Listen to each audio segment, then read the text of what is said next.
This week I'm going to talk about a case I read that was remanded back to a federal court by an appeals court who found that they had made an error in awarding summary judgment to the employer on a hostile work environment claim. The case is Davis versus Metro Nashville, and I'll leave a link in the description for those of you who want to read all the details. Today I'm just going to hit a few broad strokes. Davis started out with a gender discrimination claim because she didn't get a promotion she wanted. And within a week or two of her claim, the retaliation started, and it continued until she was able to retire about 3 years later. That sounded familiar. In her case, the retaliation consisted of vague threats that she wasn't going to be able to last the last 3 years to her retirement, progressively worse performance reviews, attempts to isolate her from her coworkers and undermine her, reassigning an assistant that she'd had for 14 years with no explanation, restructuring her work so that she'd have to report to one of her peers instead of to her boss. Now, overall, the Davis claim is fairly typical, but it introduced me to a type of claim that I hadn't known existed before: retaliatory hostile work environment. Over the past several years, more and more attorneys for us employees are having luck with this type of claim in federal district court. Now, I didn't find anything at EEOC about it, so I don't know if it'll help you in the administrative process, but if your case has to go to federal court, it's something to think about.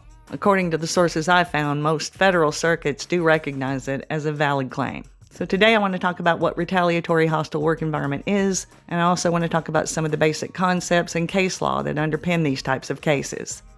But first I want to talk about why it's a big deal that federal courts recognize this type of claim, and how it can help more of us employees win our hostile work environment claims.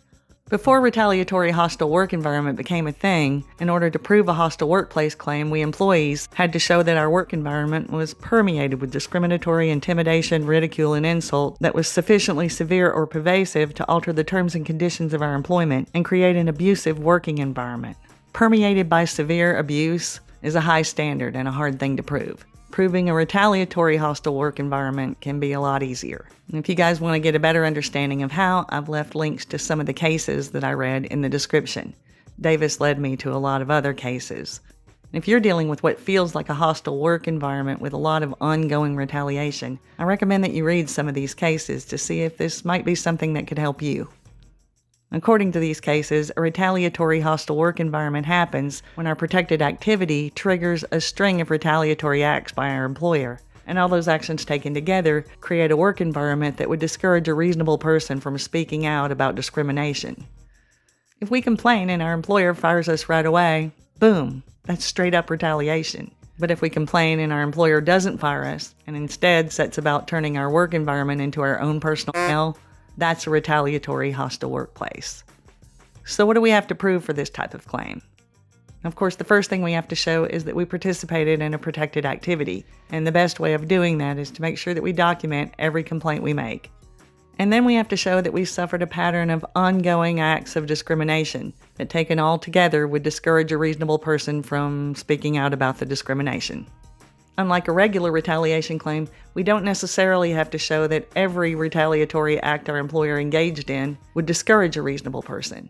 While a retaliation claim is about discrete individual acts of retaliation, a retaliatory hostile work environment is about the cumulative effect of all the retaliatory actions our employer took. And because it's about a cumulative effect, that means we can often pull in our employer's past behavior, even behavior that we may have missed a filing deadline on before, as long as we can show that it's part of the same pattern and at least one of the retaliatory acts occurred within our filing period. So if my boss has been threatening to fire me for 2 years and I don't complain until today, I can still go back and pull in all those past threats to support a claim of retaliatory hostile work environment. Super helpful. We do have to be able to show that all those acts of retaliation are part of the same retaliatory pattern. Here are some of the factors that courts use to make that determination. The frequency of the retaliatory acts. It's helpful if we can show that some type of retaliation or other was taking place pretty much all the time. The severity of the retaliatory acts. And here it's helpful if we can show that what they did was physically intimidating or humiliating in some way, not just merely offensive.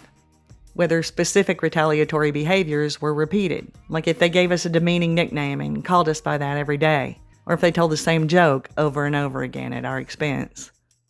Whether the retaliatory actions taken as a whole influenced our ability to effectively do our job. There are a lot of ways that an ongoing pattern of retaliation can make it hard for us to get our work done, like leaving us out of meetings, isolating us from our coworkers, forcing us to report through a peer. A lot of employers will try to show there's no connection and therefore no pattern of retaliation by pointing out gaps between the discrete acts of retaliation themselves.